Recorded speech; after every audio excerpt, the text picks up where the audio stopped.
ചോദിച്ചത് കേട്ടില്ലേ കൽപ്പന? നിങ്ങളല്ലേ മുറിയിലേക്ക് അത് കൊണ്ടുവന്നത്? ഈ മുറിയിൽ രാധികയും വരണനും കിടത്താനും അവരെ ശിക്ഷിക്കാനുമായിരുന്നില്ലേ നിങ്ങളുടെ പ്ലാൻ? തലതാത്തി നിൽക്കുന്ന കണ്ടില്ലേ? ഒന്നങ്ങോട്ട് തന്നോണ്ടല്ലോ. വേണ്ട, ഇപ്പൊ തന്നെ അവർക്ക് തറയെ നിൽക്കാൻ പറ്റാത്ത അവസ്ഥയാ. ഇനി തല്ലും കൂടി വേണ്ട. ഉർവശി, നീ നിൽക്കുന്നത് ഈ കുടുംബത്തിൽ എന്റെ മക്കളുടെ അമ്മയുടെ സ്ഥാനത്താ. പക്ഷെ നിന്റെ പ്രവൃത്തികള് ഈ കുടുംബത്തിന് നാണക്കേട് ഉണ്ടാക്കിയിട്ടേ ഉള്ളൂ.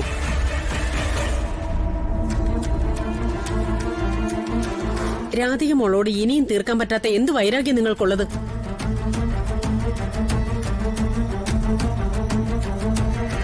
അതോ നിങ്ങളുടെ വൈരാഗ്യം വരുണിനോടാണോ?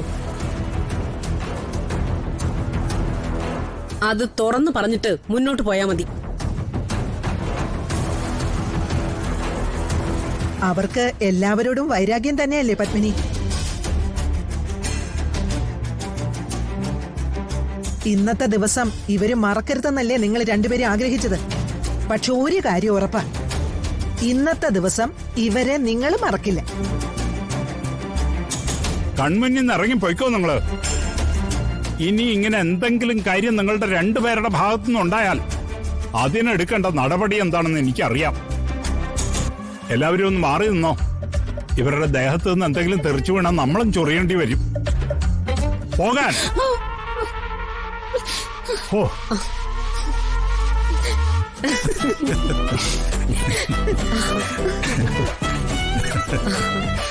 അമ്മേ, അപ്പൊ ഇവര് ഉറങ്ങാൻ എന്ത് ചെയ്യും? അതിനൊരു മുറി ഞാൻ തയ്യാറാക്കിയിട്ടുണ്ട്. ഓ,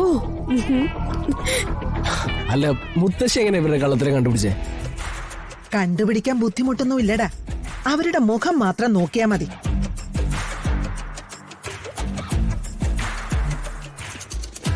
ഇത്രയൊക്കെ കഷ്ടപ്പെട്ട് ഇവര് രണ്ടുപേരെയും ഒന്നിച്ചു ചേർത്തിട്ട് അവരുടെ ഈ ദിവസം നമുക്ക് ഇല്ലാതാക്കാൻ പറ്റൂ?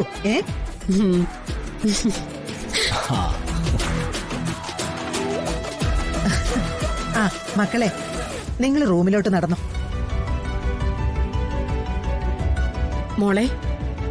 മോള് പേടിച്ചോ? ഇല്ലമ്മേ.